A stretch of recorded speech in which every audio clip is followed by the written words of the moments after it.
Hi, I am Louise, your AI intro voice for today's Soccer Dad pod episode. 4 minutes and 28 seconds. That might not seem like a lot of time, but this year that is the amount of total blackout from the solar eclipse you Yanks will experience on April 8th. Not all Americans will be close to the actual path, but St. Louis is part of the party. So book your room at the Moonlight Hotel in the Loop, and take a day trip just south to land in the middle of this lunar runway. Go to explorestl.com to round out your solar eclipse experience. On today's episode, William Christopher Bruin, St. Louis Scott Gallagher alum, DeSmet Spartan, Indiana Hoosier, MLS Hammer, and father of 3. The boys talk about being a multi-sport athlete, Spartan coach Vitello, and his dancing bear claim to fame. Let's go. I'll let him talk, but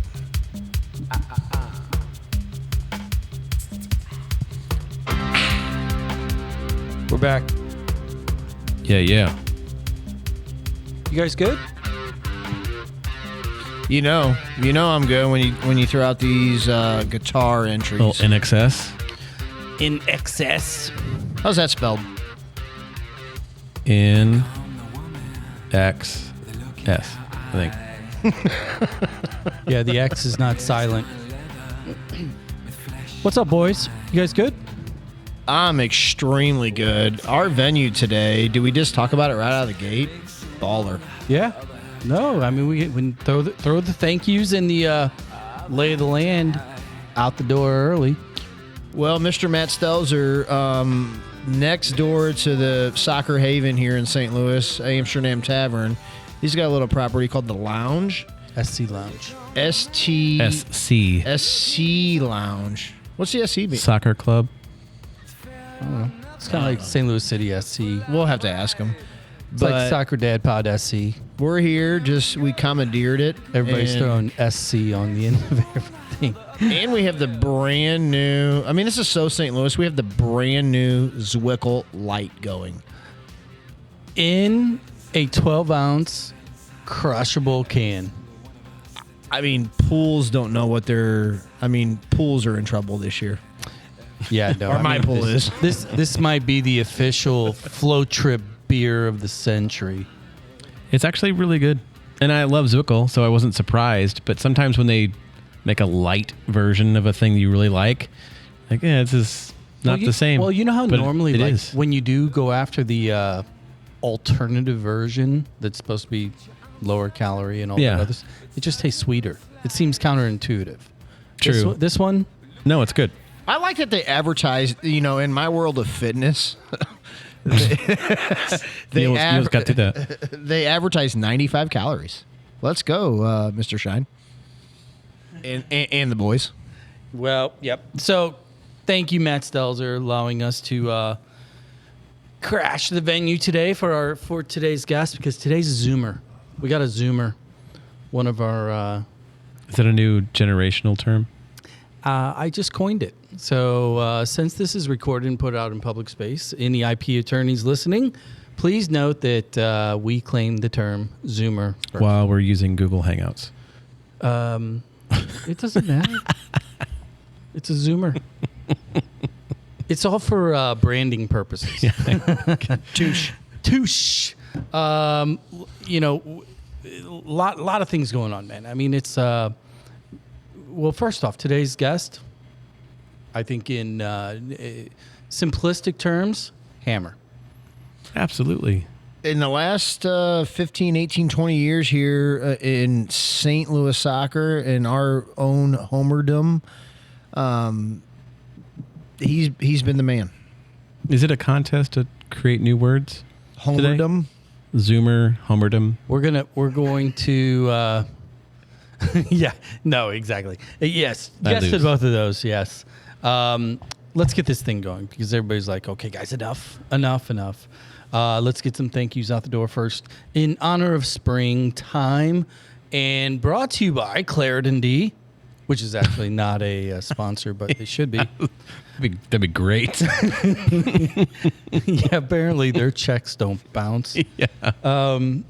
I want to talk about ExploreSTL.com and everything they do. And in particular, in the springtime season, I should say, we are in a neighborhood that, for those of you that are listening from out of the market, or even if you're like outside of 270 on either side of the river, Missouri Botanical Gardens. 'Tis the season. Well, and I got a comment to make, not about the Botanical Gardens, because it's amazing, but I have friends that live in D.C., and you, JB, had posted on our Facebook page about... Was it me? Yes, it was. About the... Was it my personal page or... No. Soccer Dad. Soccer Dad. It was, okay, that was me. Jack in the Box versus White Castle. Oh, yes. Yeah. One of the most commented on posts we've had, totally by the way. But one of the guys that is good friends of our family and with me had posted, I live in D.C. and I have none of those, so I'll take whatever.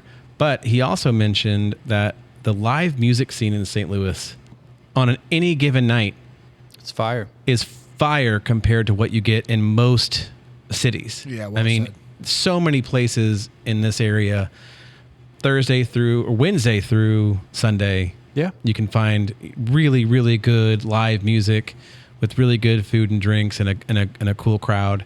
So in addition to coming down here for Botanical Gardens, definitely, if you like live music, this is you can't beat it. Yeah, but patios are starting to open up. Yep. I mean, and yeah, well said, Zach. So thank you to ExploreSt.Louis.com. Explore St. Louis is the organization at ExploreSTL.com. For supporting the show. Go check it out. Get your tickets. Missouri Botanical Garden. If you are a city resident, $4. If you're not, it's only $16. But if you happen to be 12 and under, which is most of our kids, zero, nada. Nil. So thank you guys. Crescent Plumbing Supply is back on board. Real quick, Chelsea Design Co. Just as I said it, just as it's spelled, Chelsea, my favorite team, Design Company. Co. on Instagram. Check it out. She's killing it for Crescent Plumbing Supply. I don't think she's a partner, but she helps her clients fix shit. Go to Crescent, get it done. So go check her out on Instagram, and showrooms over on Clayton Road, about to open up on Olive Road. We'll get you more info on that shortly. But thank you, Crescent Plumbing Supply. Brings us to, again, we've said it time and time again, pinnacle points of the day. One of the favorite parts of the show. Chris, Bill, Pete, the crew over on the hill. I'm going to start because it's a little emotional. You haven't been here for a minute. Well, I have. I was here the last recording. Oh, okay. That you I were haven't not listened to it. I know it hasn't been released yet. Okay. As of this recording. In the middle of this recording, it will, yeah, it will be. released. But so a lovely lady, very close to me and my family, passed away yesterday. Her name was Ann Hamlin. She's my step-grandmother, has been for over 30 years. Raised 6 kids, had a husband who was a colonel in the Marines who did multiple tours in Vietnam.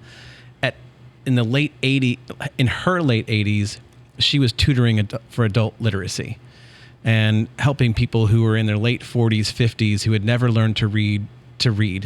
And she is such an inspiration to me and to my family. She got to come and watch Grady play out at Schaumburg and a couple other places up in Illinois. And so I just wanted to shout out to Nana Ann and the impact that she's had on so many people in my family in the Chicagoland area. And so just wanted to Godspeed. Throw that out there. Yeah, rest in peace. And Zach went to school in Tennessee, higher education. She might have taught him how to read. Yeah. Let's see. If she was 90, I didn't want to mention that. So but yeah, this would have been about 5 years ago. Yeah, after I got my graduate degree from Tennessee, she taught me how to read. Hey, Yeah. I'm gonna Thanks, go. Dana. I'm gonna go to here. Pinnacle point of the day. In fact, I'm replicating my pinnacle point from last week. Oh, God. I know what it's going to be. One word. Geo. Oh, you're infatuated. You got a man crush. I'm not infatuated. I just relish in the fact that I'm right. I have been right on this one. I've been calling it for months. Feel free to debate. It's not a debate. It's just, again, so many people now are swinging that way because of last night's performance, which is great, and he deserved it. It's not just last night's performance, because he got the MVP of the tournament. Yeah. So it would have been multiple performances. True. Again, I'm not a hater. I really am not. I just, how do we have 3 guys from our team that started last night that are also on the same squad at Bournemouth, and yet only 2 of them start, and one of them is not Gio Reyna, or not Bournemouth at $10 says he starts this Saturday for Nottingham. That's very likely. And somebody had posted that, oh well, he just needs a manager who believes in him, and then he'll be fine. It's like, well, hold up, like what? What are we doing? I like the interchange after Gio's goal when he went down there and got berated by all of the thrown objects. Mm-hmm. The manager that we have currently, real hot button topic, he came down there and said he got him. I liked Greg Berhalter's response to that goal to put us up 2-0. Well, and I know this is not your pinnacle point, JB, but you can't talk about have to do with Gio? Yes, then it is. You can't talk about Gio without talking about Berhalter. And there's so many haters out there, but the respect that he gets from every single player in that locker room is I it's think clear. undeniable. So here's the deal. I think this is not to go down like a philosophical route here, but we too often live in this binary world where it has to be either or, right? Yeah, agreed. Well, in the case of Gio and Berhalter, in the national team, all of these things can be true at the same time. At the end of the day, when it comes down to it, and what my premise has always been, going back to the World Cup, watching Gio and everything that was occurring then, was when he's on the field, name a better player. Name a more creative player. Name a bigger potential game changer than Gio when he's clicking. What I watched, and I thought of so many other players that we've watched, he played so many positions during that game. I mean, he was side by side with Ream, directing the defense, and then he'd be on the right side, kind of directing McKinney and those guys. I mean, he was everywhere. I also like the chip. I mean, you can tell the chip. Oh, yeah. Like, even there was a foul that he made where he was trying to get to a ball, and the Mexican player bodied him off.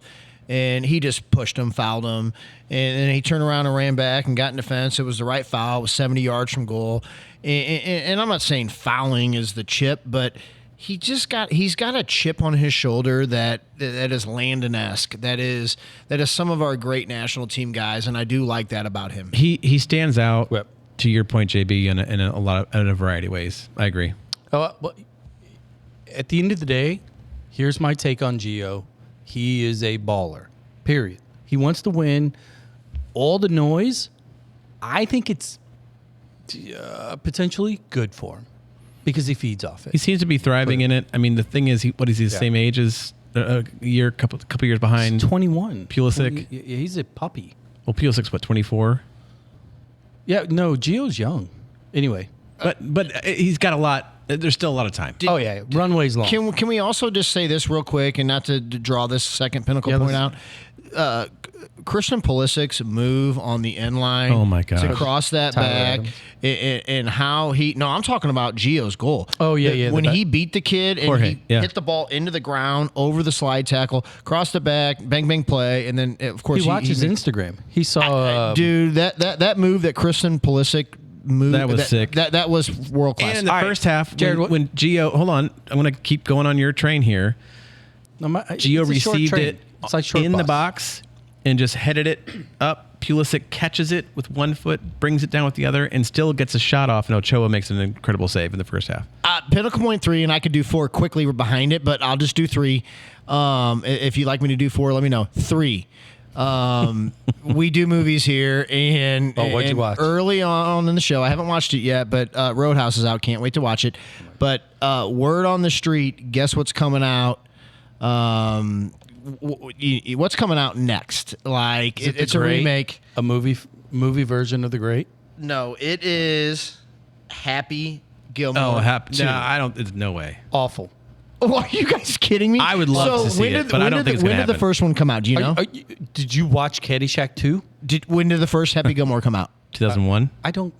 Roughly 99? 96. Oh my so God. 1996. Think about what you were doing in 1996. Did you like Happy Gilmore 1? Applauding it. It was a cult favorite for me. So Christopher McDonald, better known as Shooter, and Adam Sandler, they're gonna make Happy Gilmore 2. You guys aren't excited about it? No, No, Bob I'll Barker's believe dead. it when I see a trailer.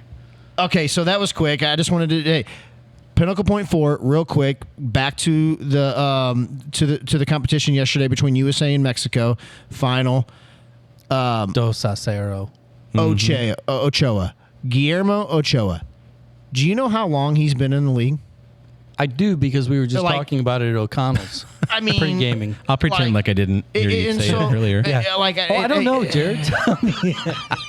Tyler Adams, he scores the first goal, piss missile. I love it. That goal from 38 yards out, if I'm a Mexican fan, I'm thinking about Eddie.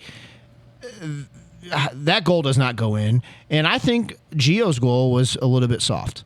I mean, I think the goalie for Mexico is weak. And He I made think- some phenomenal saves outside of those two goals, which maybe he's got something in the bottom right-hand corner of his eyeball that makes it harder for him to see, but because both goals were the bottom left corner of the goal. But I mean, I don't know. What's that movie where the fighter can't see out of his left eye?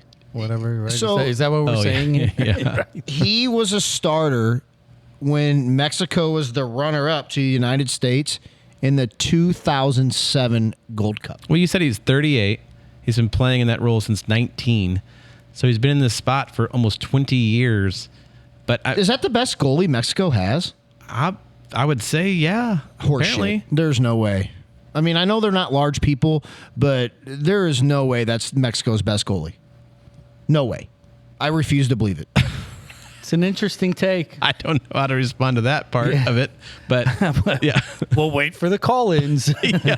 We'll look for the reviews on that one. Yeah, I got a quick closing one here, and this is a Q&A really for the three of us, because over the past weekend, imagine this, I was at another soccer facility for a youth soccer tournament, and just kind of paying attention, because at this point, you know the deal. We three, me in particular, I stand off in the corner and I just kind of watch all the other games.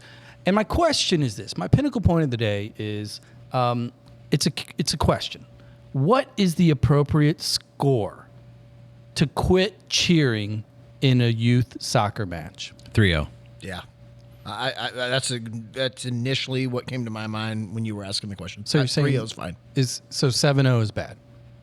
If you're still cheering for every goal after 3, like it was the first goal or it's a championship Oh, it game, got louder. then yeah. Oh. How about 10?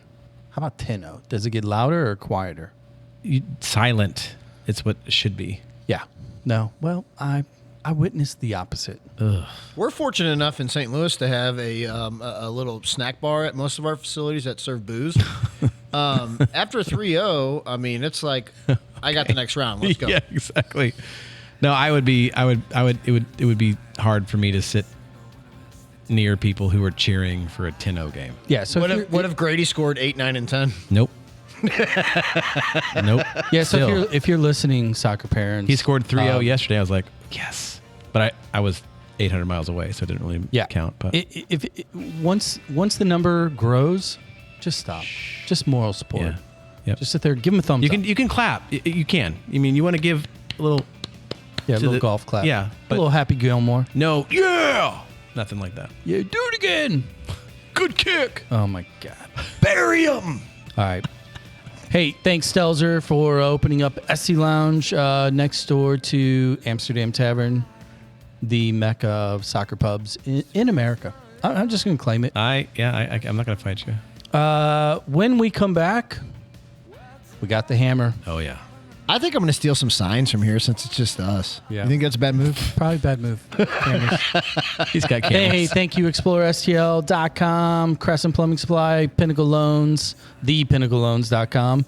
On the flip side of this, Mr. Bruin. Oh yeah. We'll see you.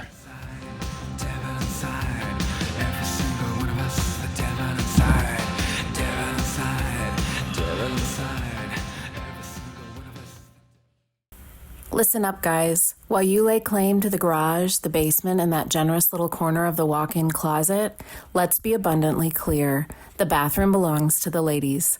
The fact that there's a line in the morning means you need to think about a new one for you and the kids. So why don't you set up an adult field trip and go check out Crescent Plumbing Supply Showroom. Afterwards, you can buy the beer or seltzer or rosé or whatever you choose to celebrate the upcoming renovation. CrescentSupply.com. Everybody wins.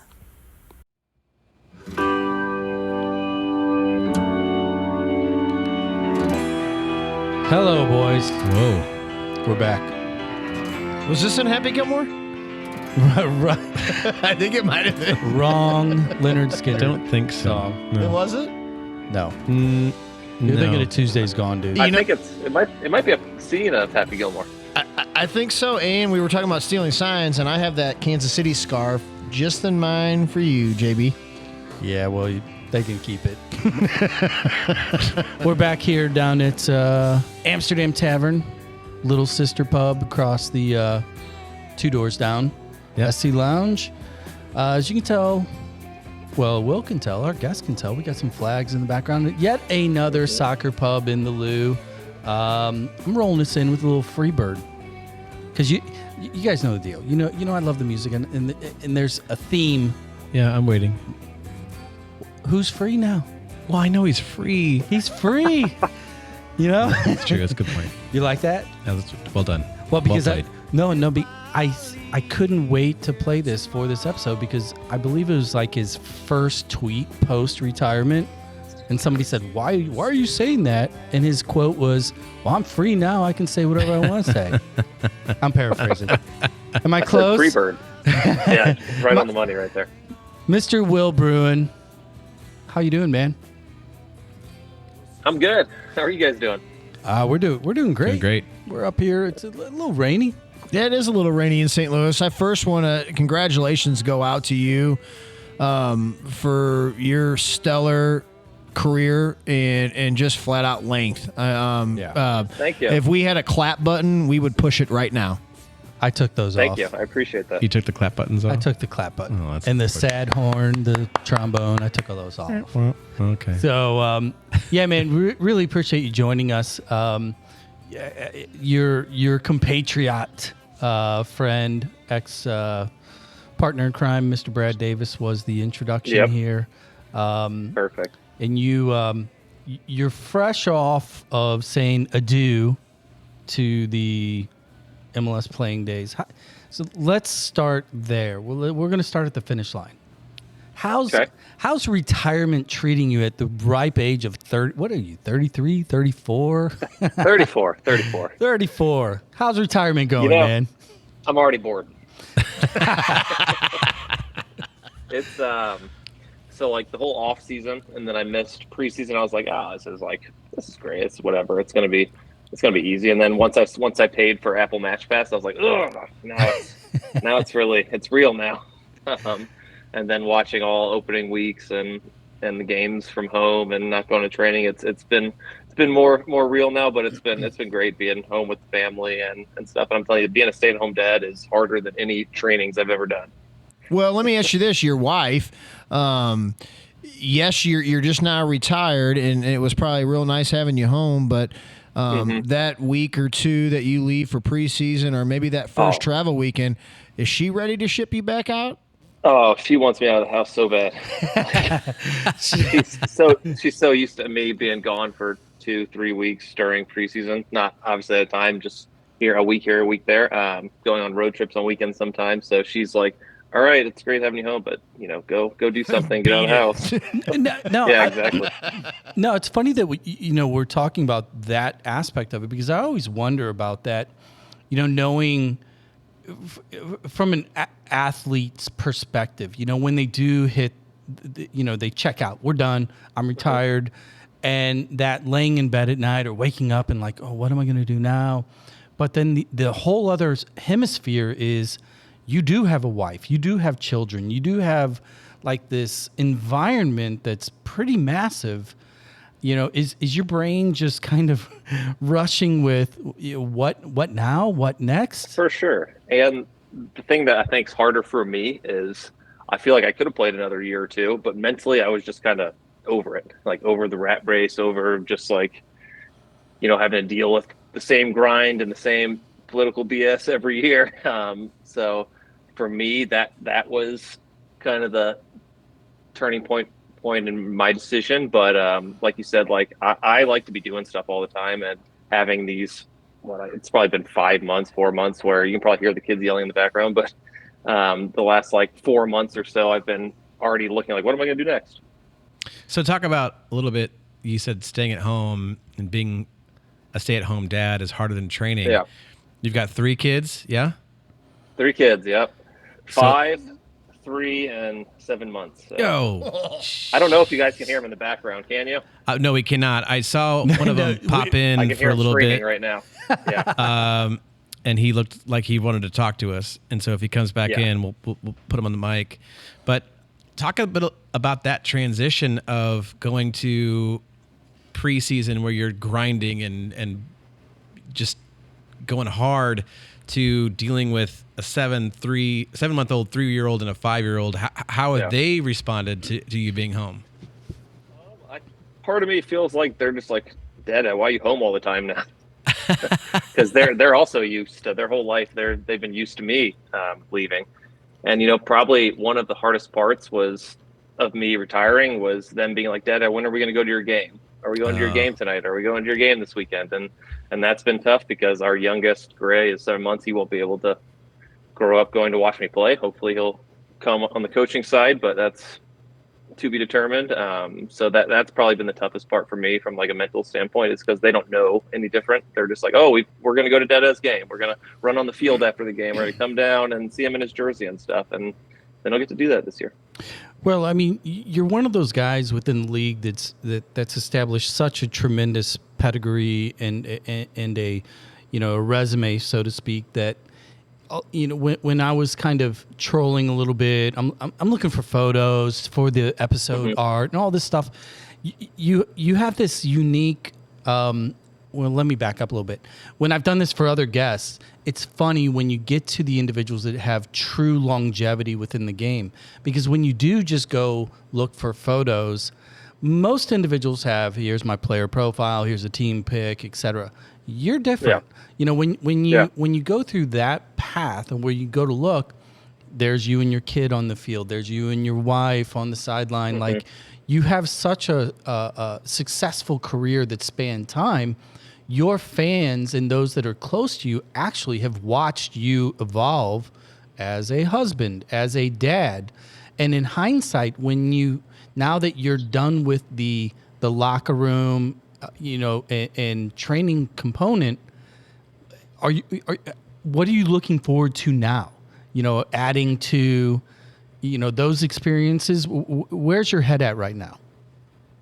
It's at home with them right now, because like you said, it's definitely, here's my oldest is right here. I don't know if you can see him. Oh yeah, he's in. He just came in and distracted me a little bit, but my head is with them. And like you said, I think it's pretty cool that because I never really thought of it that way. As like when I started, I was a 21-year-old in 2011, and now I end 13 years later. I'm 34 with a wife and 3 kids. So it's like, people have got to see my journey. So to say, I'm not a big poster on social media and stuff. I just post here and there and stuff. Depends on how many drinks I've had that night and things like that. So I prefer. It's kind of cool that.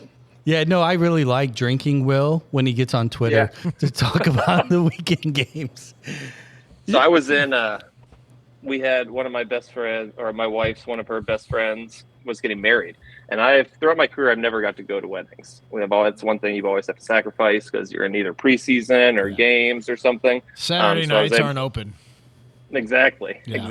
So I was able to go to that wedding, and we were at the reception, and opening weekend. So I don't even think anything. I turned on the Austin game. I was like, okay, they're playing Minnesota at home. They should take care of this game. I open it up. It's 1-0. I'm like, how are they losing at home? They've had 3-4 months of offseason to sort for this game. Like, what is going on? With that fan base, mind you. Yeah, exactly. And I just get like, I don't know, the Corona start talking. I'm like, I just don't get it. Like, how does it happen? Guys, go out, please. It's the whole family. This is awesome. Hey, I know. They love your retirement. They do. It's all good, dude. Sorry, 1 second. You're good, man. No, it's fun. It's fun to see as somebody who works from home and has kids. I couldn't do it. Yeah. Not as young, but there have been times where my door is opened and I'm on a live stream, and people are like, "Is that a family member? Is that your kid? Yeah. Is that a wife?" Most of the time, it's just a dog. Yeah. That knows how to open the door. Yeah. So it almost looks like a ghost opening our doors, but this is cool. Yeah. But that's one thing. Like, Go ahead. people that work from home, I couldn't do it. Like, with the kids running around all the time, they come in, they don't care. They just come barging in. Well, What if you it just was like put a an latch important on the meeting you were door. You just put a big old that's bar, across We've the got door. we've got those on their bedroom doors for nighttime, so they don't come out 25 times in 2 minutes. Go ahead, Jared. Yeah, we mentioned you kind of mentioned tweeting, and I read the tweets around that wedding and that Austin game, and Austin losing to Minnesota in that game at home. And talking about that fan base, you're 13 years in your career. I'd like you to comment on starting in the 2010-11 era in our league, and what the fan base and what the buzz of the league with Apple. Can you talk about the differences a little bit that you've seen? Because you're the perfect guy. You've been in it for 13 years. In 2010-11, we were averaging 17,000 fans. And then last year it was like upwards of 24, 25. So the stadiums across the league in Atlanta didn't exist then. Talk about where the league is at now and when you started. So that's 100%. Brad can attest to this too, because 2011 was my rookie year. I was drafted by Houston Dynamo, the team Brad was already on, and our home locker room was at University of Houston, Robertson Stadium, away football locker room. So like we would come in there and it would be our home locker room for a home game, and there would be holes in the wall, dip spit dripping down from the opposing football team that made the locker room a mess. So, and then now I end my career 13 years later at Q2 Stadium in Austin. It's like pristine facilities. You got your own locker. Everything's perfect and beautiful. Training facilities great. You get catered lunch every day. You get catered breakfast every morning. And my first year is we played at Robertson, and then we also trained at Robertson. So we would have like makeshift locker rooms and stuff. Bring your own gear almost. So it's kind of crazy, like thinking back on it, how much it's actually changed and grown for the better. But it kind of. I remember when I was a young guy, I was like, "Oh, those old guys back then carved the way," and now it's full circle. Well, let me ask you about at the end in Austin in particular. I gotta ask, did you have the opportunity to cross paths, engage with McConaughey at all? Yeah, he came in the locker room a few times. When things weren't going well, he would come in and he was an interesting cat. He wouldn't say too much. He just I'm not joking. Well. He would literally do the all right, guys, come on. It was almost like all right, we're really doing this. Well, no, I find it like so like cool / unique. When you do look at the clubs across the country, take LAFC, right? So they got Will Ferrell, who's kind of the face and bouncing around, and that's true at some of the other teams. But Austin is one of those clubs that at the academy level they're killing it. It's a really cool facility. I love the art. I love everything about how they built the team out. And when you have a guy like McConaughey, it kind of like fits the vibe. So in your experience, I'm going to ask a question along those lines. You played everywhere. You've hit all the teams. You spent your career at 3 in particular. What are some of the clubs that you think just get it right, from the brand identity to the facility to the front office? Which are the clubs that you're like, damn, they get it? Well, 100% Austin is one of them. Because we're on the outside looking in, you're like, because they spend a lot of money on marketing, and they have everything housed in the same facility. So like the first team locker rooms are on one side of the facility, the whole academy's on the other side. Because right now I'm taking my U.S. Soccer B course, and I'm working with the U15 academy team at Austin. And like the way everything integrates from the first team throughout all the academy age groups is really good. So I think Austin's done a really good job of that. And then another one I think of comes top of my head is Atlanta's doing a really good job there too, because I was with Garth Lagerwey, who's now the president at Atlanta. He was in the GM in Seattle, and he's kind of taken over that ship. And he started building the academy in Seattle, and it's not. I don't think it's where it wants to be yet, but it's a work in progress. And he took over an already good infrastructure in Atlanta, and he's just going to make it better there. But I haven't seen that one firsthand, but I hear good things about it.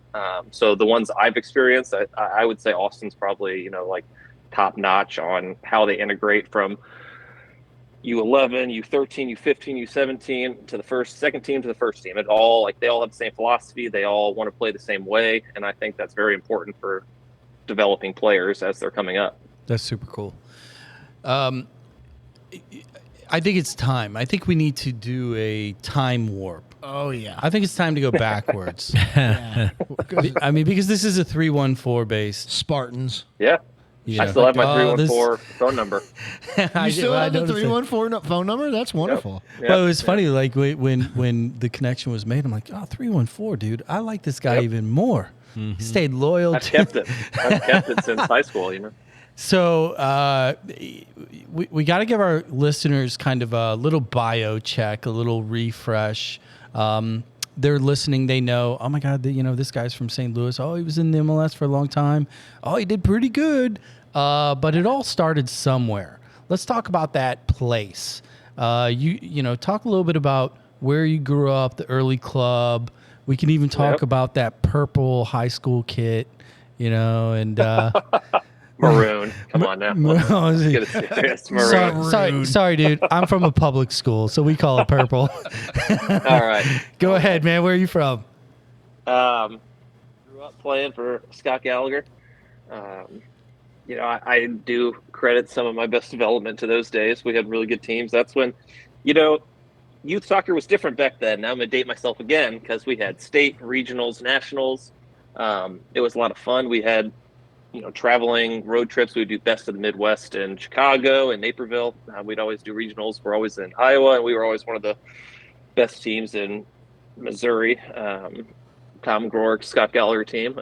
T. Howe was our trainer. I don't know if you guys are familiar with Tommy Howe. Heard of him, yeah. Yeah, that name comes up often. He was a really good trainer. I know he went to Kansas City for a little bit for Sporting KC's Academy. I don't know how long that lasted there, but he was really good, and it was fun. I always say, kids these days travel a lot to play in MLS Academy, and it's difficult on the parents and stuff too. I grew up playing basketball, baseball, soccer, and I think I was lucky to be able to do that. And it's such a good sports town like St. Louis, you could do that. But then by the time I got to high school at DeSmet, not CBC, at DeSmet. That's the true purple, isn't it? Yeah, exactly. Vitello. Greg Vitello was our soccer coach, and he was the baseball coach too, and I played baseball, basketball, soccer, and he was like, look, stop playing baseball. You're not as good at baseball as you are at soccer. Keep playing soccer. And I was like, at least somebody finally shoots it straight for me. And, then I went to Indiana. After my junior year there, they were like, hey, you want to go play pro? I was like, sure, let's go see how this goes. Well, let's back up a little bit, though. Let's talk about, because there's a lot of parents that listen to the show that are all here, predominantly local parents, have kids in club, et cetera. Talk about your high school to college transition, the role that your school, your coach, the club, because you had offers. You were clearly on a lot of people's radar. What was that process like for you, and why did it end up taking you to IU? So, like I said, I was never a soccer guy growing up. My parents never forced me to play soccer. They just wanted me to play sports, said, do whatever you want, whatever is best. Great. And then obviously I had most success in soccer, and I kept playing. And then once it was all right, now you can start getting recruited. It was interesting. I remember my first college offer was from Akron, and that was when Caleb Porter was coaching the Akron team that ended up being one of the best in college soccer. And I was I always wanted to go to a big university. So I was like, why would I go to Akron? They ended up knocking us out in the Elite Eight a few times. But then I narrowed it down to SLU and Indiana. And I was sitting down in the office with Dan Donegan because both my parents went to SLU, but they weren't pushing me towards SLU. And I was like, I still remember to this day, I was like so close to like committing to him in his office with my parents. My mom was like, what are you doing? You don't commit to anything yet. Let's go home, see how everything goes. And then like a few months later, ended up touring Indiana. And, you know, I was just happy to go to Indiana. Well, and Akron comes back in your life as well, not just in the tournament, but the Herman Award, right? Yep. Not to bring up old and throw some salt in that wound, but that's okay. They knocked us out a few times too, so it was it's like a full circle moment in college for me. But to be in the top 2 for the Herman Award is pretty impressive on its own. And to lose to somebody like Darlington Nagby, who still, we talked to, you know, some folks at Akron, one of their prideful alumni, right?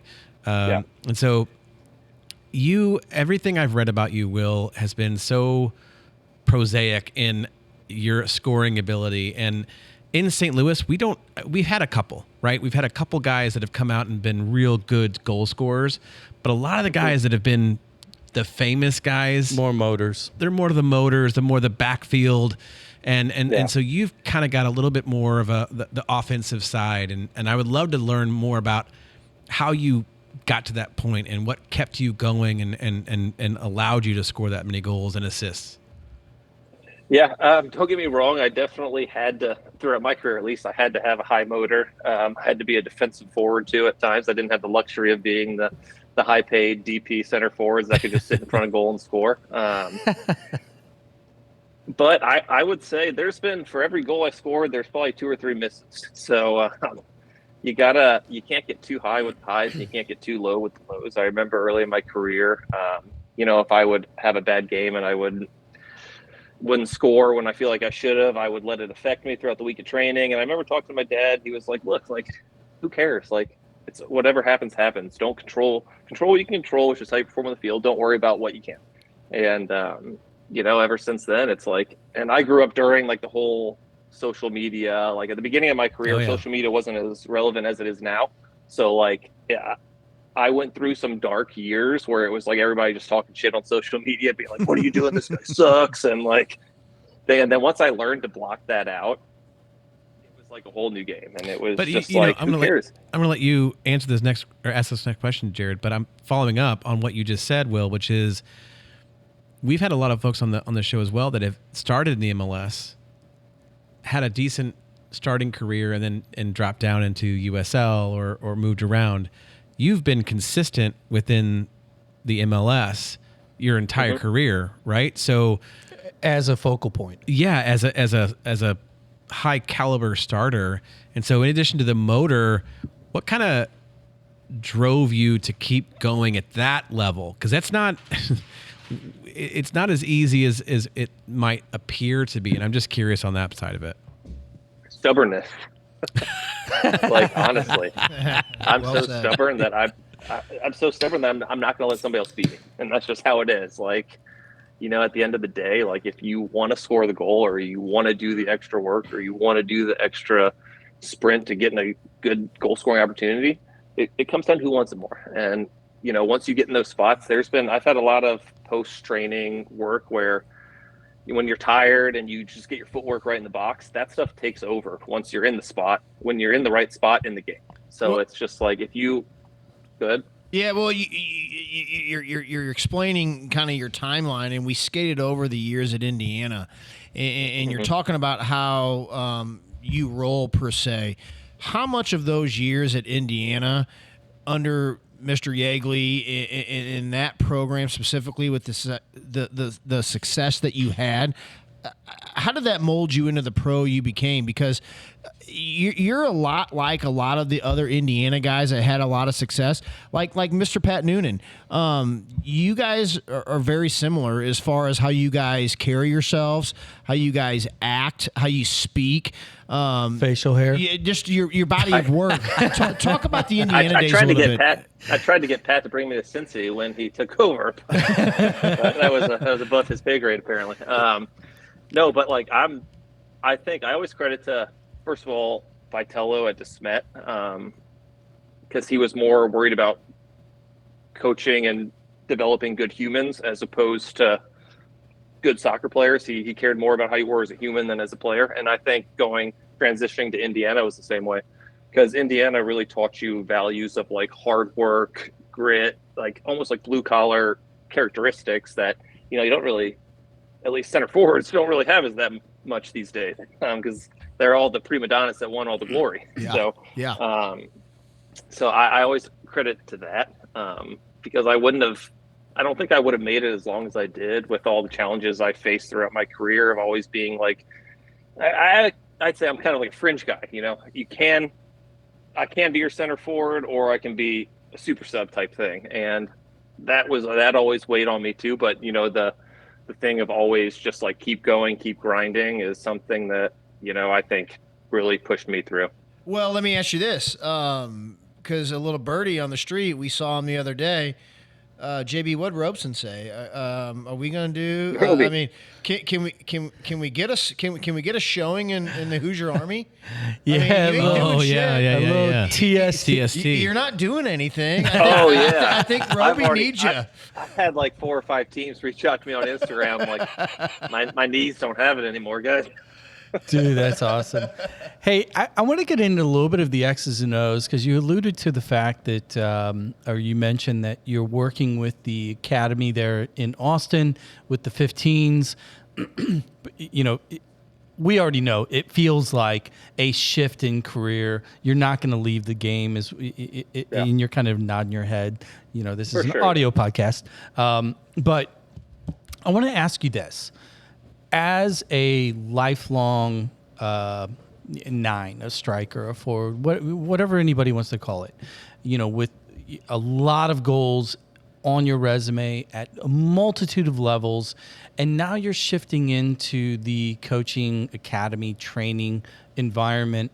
Talk a little bit about, and this is a common theme, we talk about the it, but I want to ask you about the it from a goal scorer's perspective, because you've lived it and you probably just did it organically, and you've had coaches that have given you a lot of insight or drive or motivation, et cetera, and you've had teammates that have been all over the spectrum, top to bottom, quality wise. But now that you're entering into that the coaching chapter, when you look at these kids, when you watch the kids, when you talk to a kid that is an offensive-minded player, what are you looking for, and what are you saying to them?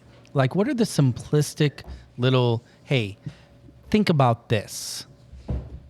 So put yourself in good positions, first of all. Like, when I talk to the center forwards on the team, I'm like, look, you can't score goals if you're not in the right position, or you're ending up in the right position.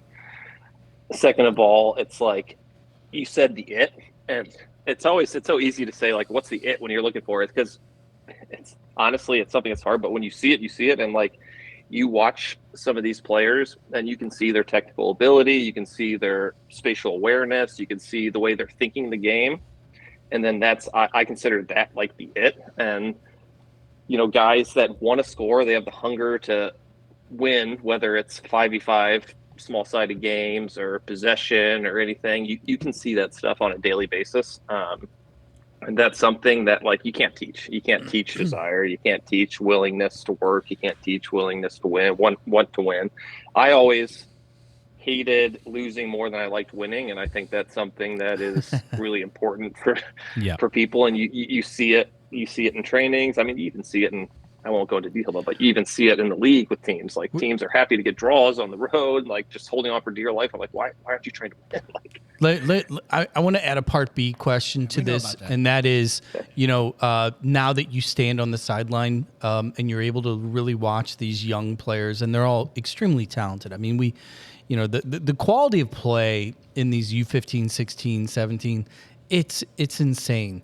And my question to you is, when you watch them, how much of it is what they do with the ball versus what they're doing off the ball? So, from my experience so far, and the only experience I have with the younger kids is in the U15s, is this past like 8 months that I've been doing with my course, you can tell the ones that see the play develop before it even happens, and guys making runs to initiate plays, and you can see the players that take too much time on the ball and dribble too much. So to answer your question there, I think guys that see, and I'm talking from offensive attacking perspective, Right. like wingers that see the space and when to make the run and when to come inside and drop, or when to drop into a pocket and connect. You can see that stuff. And I think as each team's academy builds their own like philosophy on how they want to play integrated up to the first team, it'll change based on their style. But I mean, from what I've seen so far with Austin's academy, it's been really cool to like see how some of these guys are like tactically much superior than I was at their age. Oh, yeah. So you mentioned 8 months at the 15s level. I got kind of an off-the-wall question, if you will, is Yep. With you being there for 8 months and maybe trying to continue down this path of being in that age group or in the youth academies in our domestic game, wherever that may be, how much do you think, on the field stuff and talent and God-given ability and tactics and training is a big thing? How important do you think it is to build a relationship with the 15-year-old kids and empathy and because everything's not cupcakes and rainbows, even for your starting right 10 that's knocking it out of the park at last year's GA Cup or this year's GA Cup or whatever it may be. He's going to have some bumps in the road. So is there any is Austin's academy currently building relationships with those kids on a personal level as far as, hey, we believe in you, like almost the pump me up game, if you will? So part of my coaching philosophy that I've been building over these last few months is, I think, getting relationships with the players and getting to know the player on a deeper level as opposed to just being a player is far more important and far more beneficial than just saying, hey, here's what I want you to do. I want you to do this here. I think it's better to get to know the player, get to know his life, get to know about them, get to, just form a good relationship with them, and that will lead to better development as they go.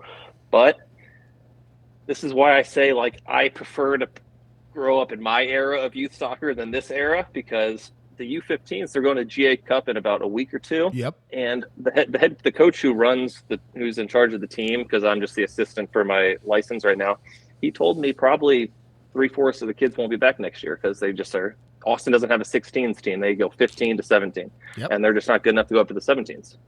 So that's like the harsh reality of it. Wow. Let me ask just a really quick question. Then we're going to go to a short break here.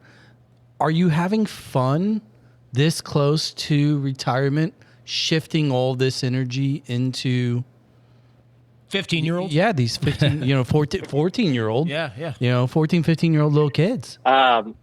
So I didn't expect I'd be doing this when I started the course, because the U.S. soccer coaching course, you have to, if you have over like 5 or 6 years professional, you can jump straight to the B course, which is you have to have access to a academy or some team like that before you do your A course. And then once you do your A course, you get the pro team. But I prefer to be on the pro level or the college level. The younger kids they're fun and they're good, but like for me, I think I want to be working with the older kids. They're stepping stones. Yeah, you could say that. Yes, exactly. No, makes sense. It's all part of the process. It's all part of the process. You live and you learn. If you don't try, you don't know what you want. Love it. Well, I tell you what. Here's what we're gonna do. We're gonna take a quick break.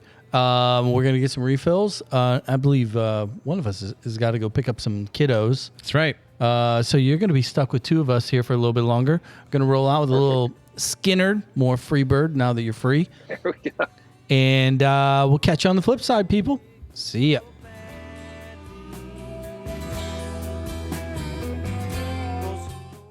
Hey, everyone. Buying a home, it's kind of a big deal. Never has there been more competition to buy, so few homes to choose from, all made worse by an uncertain interest rate landscape. Now that you're short a bedroom for the third kid, you're in the wrong school district, and a walkable corner pub isn't nearly close enough, it's time to reach out to the Pinnacle Loan Team for help. They work with a network of agents that have their feet on the ground across the whole region and have a number of loan products that are cost-effective with a process that is simple. Basically, they've got you covered from start to finish. So when it's time to buy, visit thepinnacleloans.com. That's thepinnacleloans.com. Simply the best in home loans.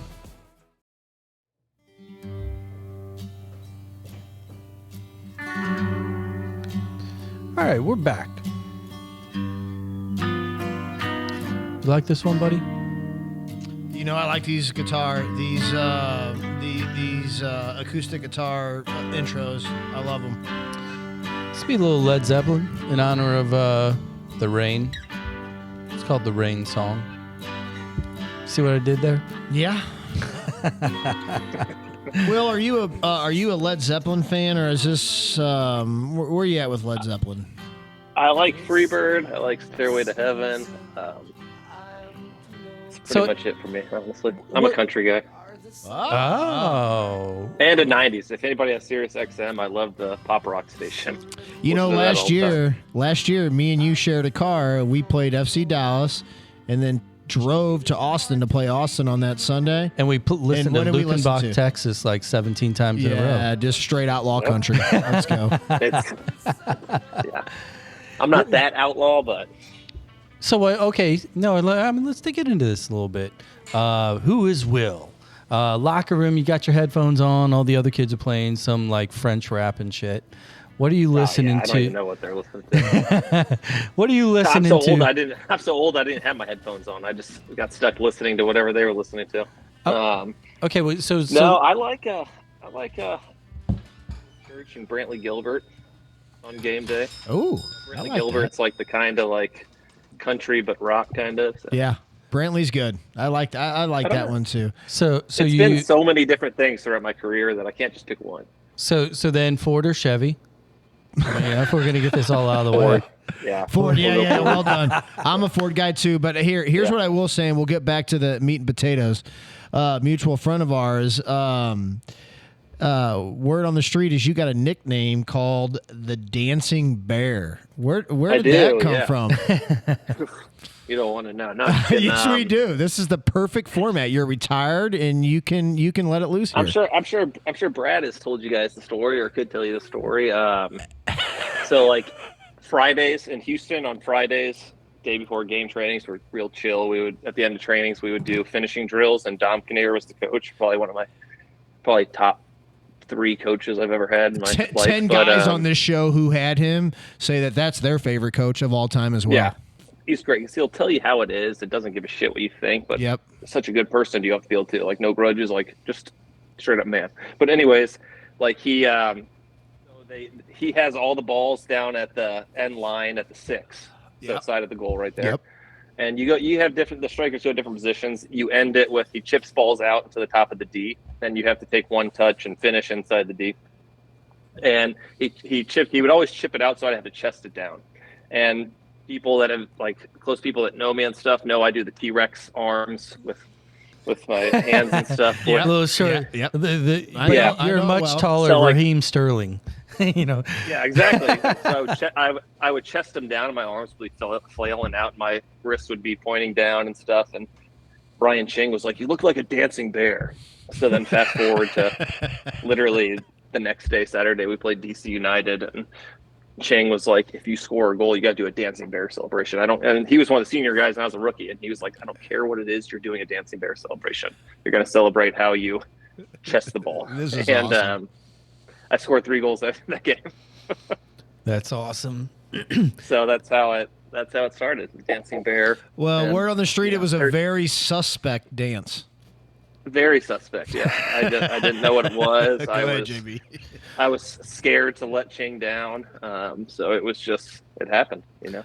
Well, I can't shake it. Let's talk a little bit about the playing days, because you're kind of in this a little bit of a crossover, or really a growth period within MLS from an expansion standpoint, new stadiums, new fandom. The growth of the game is kind of moving commensurate with the social media that you mentioned earlier. You know, social media helped grow the game. English League soccer is on TV every weekend, right? So the general popularity of the game is exploding, and you're kind of part of that wave from that time frame moving forward. In your experience, what are some of the things that stood out, be it a player or be it a new stadium, where you're like kind of reflecting and maybe had a little personal like in awe moment of, I just played that guy, or I was in this stadium. Do you have any of those quips for us? The first, because I remember my first year, you were lucky if you had a game on like Fox Soccer 2 with the old logo. Yeah. Like the old Fox Soccer logo. Right. Now you can stream any game, anytime. So that's first and foremost how much that's come. But going back to the Houston days early, we were in a makeshift trailer for our locker room while the stadium was getting built and the facility was getting built. And I remember one of the guys was going pee in the urinal. It just fell off the wall. Just in the middle of it, fell off the wall. And then now, and then fast forward now, like state-of-the-art training facilities, state-of-the-art everything. So like the point I'm getting to is that brings the top players over. They see the everyday stuff, they see the day-to-day things, and it's starting to bring more talent over. But to answer your original question, probably my first year we were playing a friendly game. I think it was against who was it against? I can't remember exactly who it was against, but it was in Houston. We were playing Cahill was the center back before he went to Chelsea. Gary. Was it Everton? Yeah, it might have been a friendly against Everton. And I remember playing against him. I was like, this guy's 6'4" and just good. And I'm a 21-year-old out of India. And I'm like, what am I doing? But then fast forward now you look at Miami today, and their whole team is like Barcelona in 2011. So it's just like the way that the league, how fast they've expanded and how quickly they've progressed everything is very impressive. And I think that's full circle to every team and every owner willing to spend on the everyday facilities, the training grounds, let alone the stadiums. And it's just like, it's been a lot of spending, and I hope that they don't spend too much. Yeah. I gotta bring this up, and I think now is the appropriate time. Last year, clearly all our listeners know you were at Austin, and we play them at Austin, the first game of our inaugural team, St. Louis here.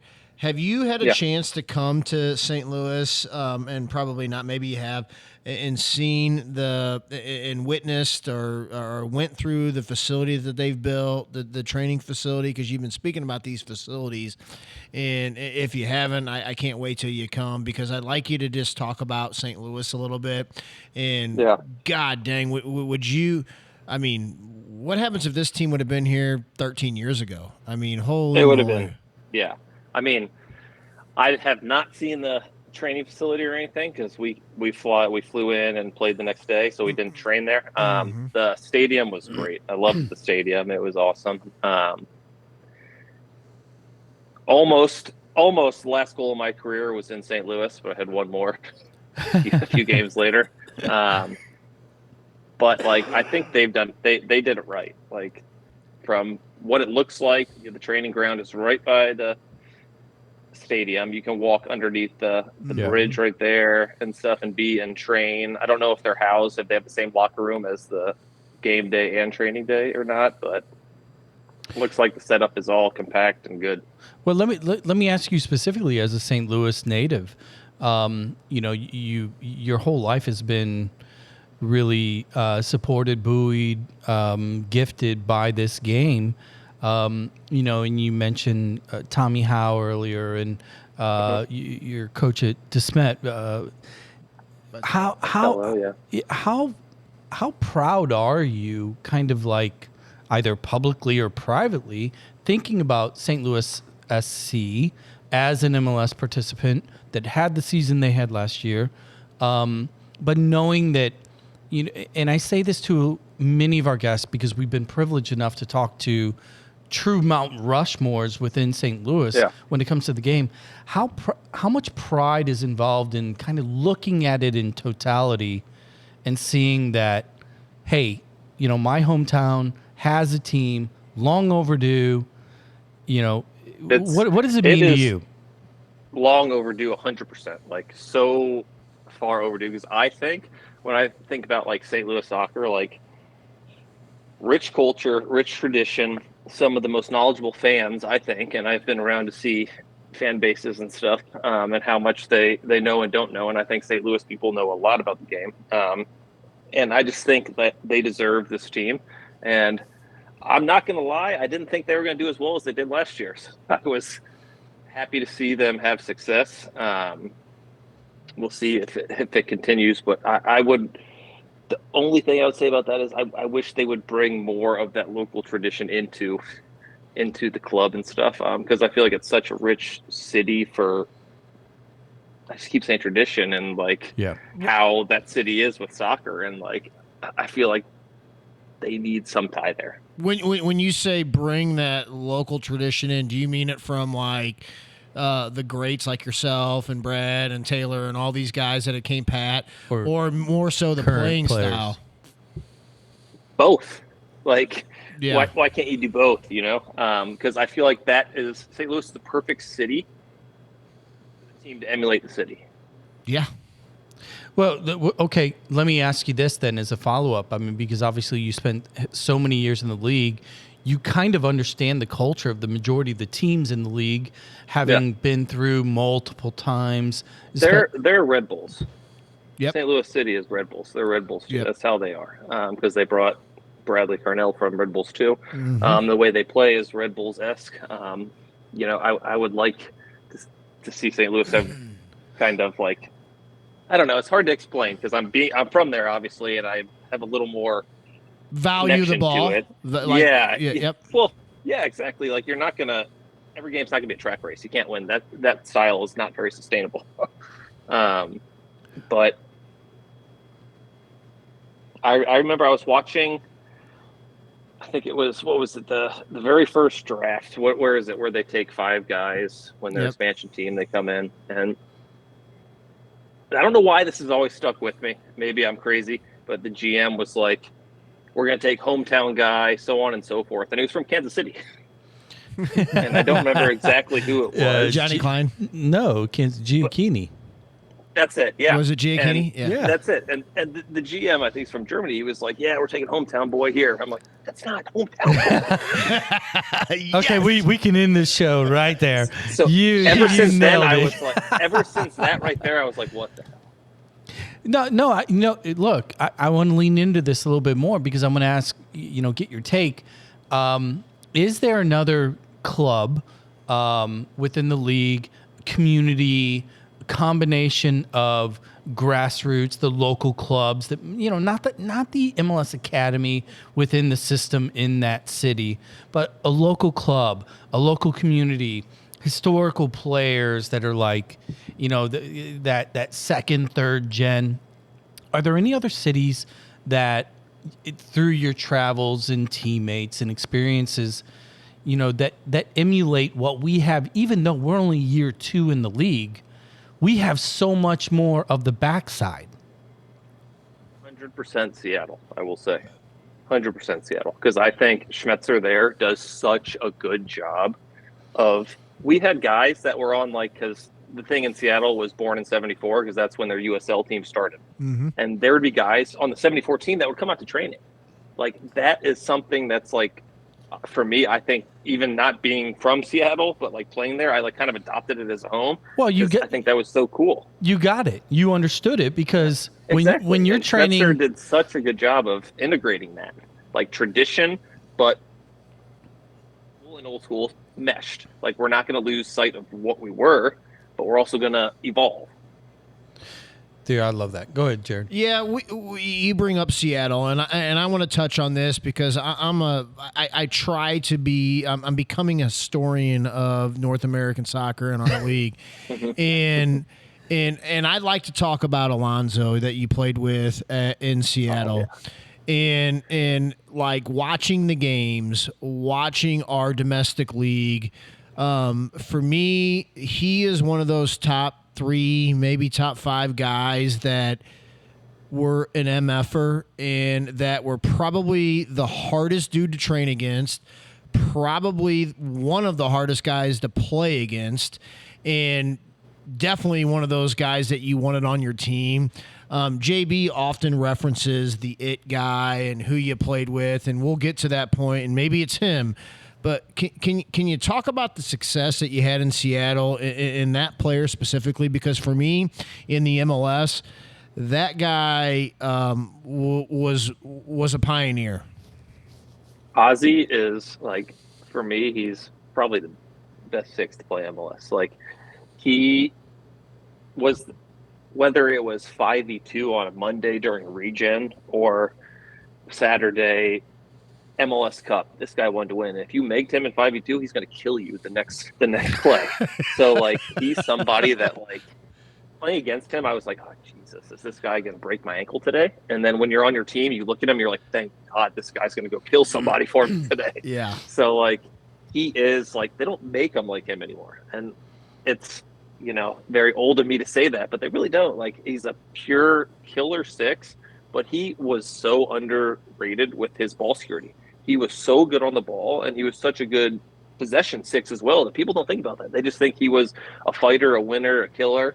This guy didn't lose the ball. Like, he was an all-around 6, and he was probably one of the best, like, pure winners that I played with. Wow. So let's go to the other side of the coin there.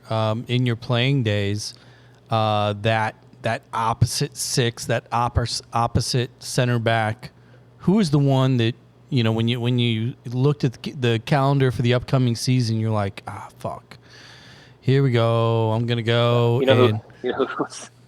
It's another guy I ended up playing with. It was also tough, Chad Marshall. Really? Wow. Because, like, every time you played against him, you're like, this guy's gigantic. That's high First praise. of all, he's gonna win every header. You can't body him, at least for, like, my style. I was like, I can't body this guy. Like, how am I gonna beat this guy? So he was a good one. Beckerman was also a hard 6 to play against because he was kind of the same as Ozzy. Like, I played with him. I only had 2 national team caps, and he was in the Gold Cup with me. And, like, I never met him other than playing against him. And I was like, this guy's such a dick. But then when I met him, he's the nicest guy ever. And that's how those guys are. And maybe arguably the worst hair in U.S. men's national team history. Oh, yeah. Sure. He didn't care. No, okay. I'm glad you mentioned that. You have 2 caps. And, I was kind of looking at the resume and trying to, like, piece it together, because everything now, we're at the point where we have generational windows of players and what they did, what was available, and you come in that 2011, 2012 range, and soccer's exploded. And you, in spite of kind of the elevated career, all the goals, etc., you landed on 2 caps. I'm sure you would have loved more, right? And everybody here would have loved to have seen more. But the reality is the landscape had been not flooded, but the amount of talent was so much, it's just everywhere. How did you, because growing up here, I'm going to bring St. Louis back into the equation. You go back 10 years, you go back 15 years, 20 years. There are a lot of people that we all know from the local club and the past coaches and our peers that did, hold on, it looks like we'll wait till you come back on here.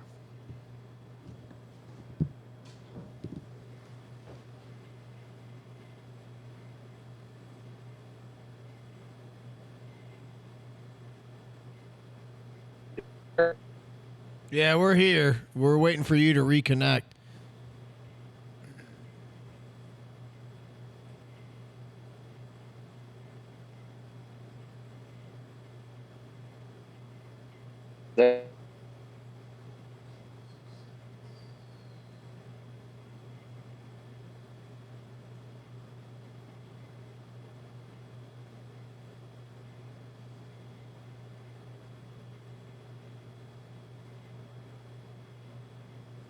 Bear with us, folks. A little technical difficulty.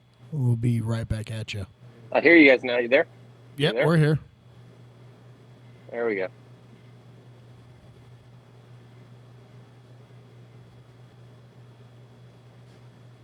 Hey, Will. Yep. I think what I'm gonna do, I'm gonna just cut this down real quick, reload it.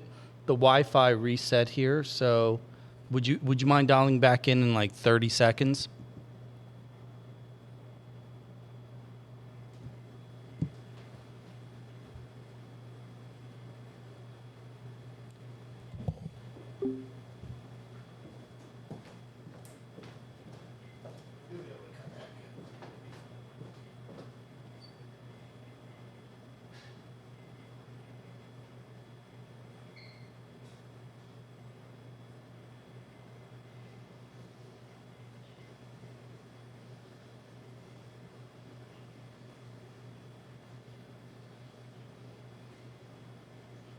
Yep. There we go. Can you hear me?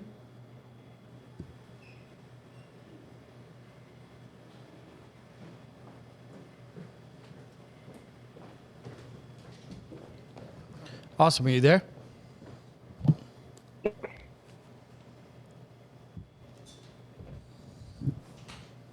All right. Sorry about that. No, don't worry about it. Yeah, we'll cut it. He'll be able to cut that, right? And we were talking about the national team caps. Yeah. Go ahead. Well, so here's my simplistic question. Do you look at your career and you look at that aspect of it? Are you happy with it? Are you frustrated with it? Because you're a competitor, and I would understand either way. Do you feel like that you could have done more, or was it timing? Was the volume of talent there? What is your kind of perspective in hindsight on that aspect or that kind of column of your career? I'm very disappointed in it because I was at the full 2020 or 2012 Gold Cup or 2013 Gold Cup that we won. We had Hercules Gomez, Landon Donovan, Josie Altidore. Josie's my age, so they were like the senior center forwards and stuff. And then you had guys like Aaron Johansson. Klinsman's he was the coach. Yep. Klinsman's the coach. Yep. And then you had like Aaron Johansson and what's his face? Juan Agudelo. Wando is one of the older guys too. So there were a lot of center forwards, but I feel like that whole camp I trained very well, played really well. I feel like I should have got some minutes that I didn't end up getting that whole tournament. And then I was going to get called into 2014's January camp, and I got injured at the end of the 2013 season. I couldn't make it, and then I didn't get anything else from Jurgen after that, and then Jurgen was fired. So it's just like timing is everything for the national team. Yes. And I just feel like who knows what could have happened if I just should have gone to camp injured and had their staff like look after it. And that's literally still one decision that like, I still think that's one of the only ones that I'm like, dang, what could have happened if I just would have said, hey, I'll go to camp and you guys just know I'm dealing with this. Let's just see how your medical staff treats it, and we'll go from there. Because part of me feels like Jurgen was like, he didn't even want to come type thing. But you never really know. Well, kudos to you, man, because 2 caps for our full men's national team out of St. Louis. There's a lot of people that are fans of you here, and excuse me, that's nothing to bat an eye at. I think the sky was the limit, and you could have done much better, especially in the prime of your career there. But still being able to tell the people that you love the most or friends and family that you have 2 caps on our top level national team during that time, which I think is the peak of our men's national team. And hopefully that's going to change here in the North American World Cup. But I tell you what, dude, good for you. Yeah. Thank you. I appreciate that. Let's talk U.S. national team for a little bit, because now that you are in your official retirement phase, now you get to be a pundit. Now, you're working on your coaching licenses. You're watching it. Yep. we're approaching 26 on the home soil. A three-way home soil, right? We'll call it the NAFTA World Cup. Yeah, exactly. We'll call it the full-on American soil. Yeah, exactly. When you look at this team today, especially in light of some of the most recent games, last night's game versus Mexico, which I only saw highlights of that one. I didn't get to catch the full game. So. Then the other night against Jamaica, stealing it back, from the jaws of death, and then looking at the player personnel issues, the European presence versus the MLS squad too, Take a second and give us your, hey, here's my national team summary leading up to the World Cup. What are you looking at? I think it was really important for Tyler Adams to be back and get that goal because for me, I feel like he's one of the most important players for that team in the midfield. He kind of runs it. But like you said, I feel like it's been kind of the same group for 2, 3, 4 years. And I think the talent is there and it's shown it, but I don't think it's shown it consistently enough. So it's a good result against Mexico. What did it end? 2-0, right? That's a 0 again. But that's, what is that? The Campeones Cup? Right. Come on. What is it? What's a success and what's a failure come 26 in your opinion? That's a tough question. A failure is not qualifying. No. World Cup 26, we're in. So because we're hosting. Sorry, I meant advancing out of the group. Get out of the group. Yeah. Yeah. So and then how define success? Is it a round of 8, semis? Do we need to win? I honestly think you should finish. It's hard to say not seeing the groups, but I think you should finish first in your group, which depending on our could group, come back to bite me. Depending on that could come back to bite me. But like I said, the talent is there on that team. So I think if you can get a good group and then you finish first, I think you can win the next round as well. Who because you got the pulse of our game, and especially our North American domestic game here. A fellow St. Louis and Tim Ream, if the World Cup was played tomorrow, he plays in our center back. Who, if he's not there in 2026, in a year and a half from now, or whatever the math is, 15 months, whatever it is, who's our center backs in that World Cup? As a true 9 trying to play against them, who makes it most difficult for our group to get out of? I mean, I am a fan of Zimmerman. I know a lot of people maybe aren't, but I just think he is like at international level too. Like center forwards don't like getting kicked all the time, and he's the type of player that's going to go kick your pretty boy center forward and knock him down and stuff. Another one is Miles Robinson too, but well, let me ask. I'd literally have to go back and look at the depth chart and actually analyze that before I say anything. Well, let's go to a simple one then. Let's talk about another number 9, another STL boy, another Gallagher kid. Sergeant. Yeah. The curly redhead. Are you liking his trajectory right now? What I've been seeing, he's been killing it. Biscuit in the basket. I mean, you can't teach it. You can't teach it. You either have it or you don't. No, you can't. Everybody thinks it's like, oh, it's athleticism, it's this and that. No, it's being in the right place at the right time and having the finishing touch. Long for me, a center forward, as long as you can link up play from the defenders and be able to build up, then just get in the box. We want you to score goals. We want you to be in chances to score goals. You don't need to be doing more than you need to. For me, in our United States game, you're in this conversation. But coming from St. Louis specifically, Brian McBride played here in St. Louis, but he's from Chicago. Yep. I liked him a lot as a 9. But Taylor Twellman, He's a guy that could put the biscuit in the basket as well. 100%. And there's a lot of similarities between him and Josh's game. Even though he was a Billiken. Yeah. Yeah, it was a slew high Billiken. Even worse, he was a turtle. No. I know. Some of my best friends I played at Indiana with were slew high Billikens too. We won't go there. No, but like Taylor's the epitome of a guy that would put literally his head on the line to score, and like at all costs. And I keep saying it. It's something you can't teach. Like, I don't know that he got a fair shake at the national team at the full level like you, like other St. Louis guys that were true goal scorers, because we haven't had a ton in our national game. Because it's not sexy.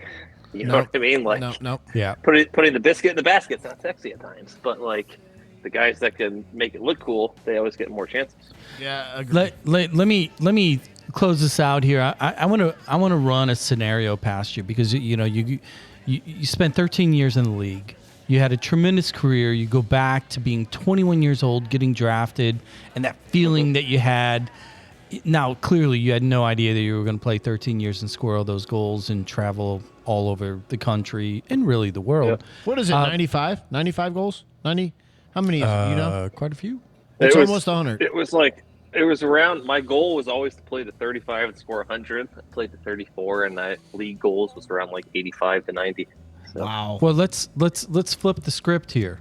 If you fast forward 13 years, I won't talk about your age, but given you have a 5-year-old, 3-year-old, and you're going to have an 18-year-old. For 13 years, I'll be 40. You're going to have an 18-year-old, a 16-year-old. You're clearly going to have your licenses all done.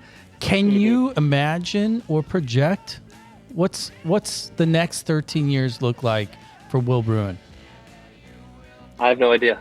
I want to get into coaching. I want to coach at the MLS level. I think I have the right personality, mentality to be able to do that. I'm gonna have to start back at the bottom, like when I was a rookie. Yeah. When you go into the coaching world, you got to start back at. All right, Jared. Here's the deal. Rain has come between us and a clean exit. Just jumped off the phone with our friend Will, thanking him for his time. For those of you listening, really appreciate you sticking it out here to the end. I gotta say, it's just another one of those. It's another one of those dudes that within our market that grew up here, that just the way they present themselves. We talked about it. Pat Noonan and Brad. These guys all talk the same way. We were joking about how they all seem the same, but there's something in the water. Just like AJ. Yes. These guys, and Pelizzato. These guys, you look at them, you talk to them, you see what you get. These guys are no bullshit guys. They're not assholes. They're not bums, and they're just good people first. And they're great soccer players. Yeah. And that's why I'm the most proud about St. Louis. And you can take that back 50 years to Al Trost. I mean, he's just a good dude. I mean, and that's really hard to not be proud of. No, that's I'm with you, dude. You nailed that one. Yeah, they're just good dudes. I mean, hey, you know what we didn't bring up? Is AJ's wife was a baller volleyball player. She was like the Gatorade or Will's high school player of the year. Will's wife in Indiana. And she broke all the records at Indiana for a libero. We just didn't have enough time because we were too infatuated with his success. But think about those kids. Those kids are going to be ballers. Watch them. They're going to. Yes, they have immense upside. So, hey, thank you for listening. Like, review, follow, share, all that other cool, fun stuff. We really appreciate it. We're going to keep these guests coming. Jared, thanks for your company and your colorful insight. And Zach, he did good. We'll catch you next time, too. Yeah, we'll catch him next time. Yep. All right, people. Thanks for listening. We're out of here.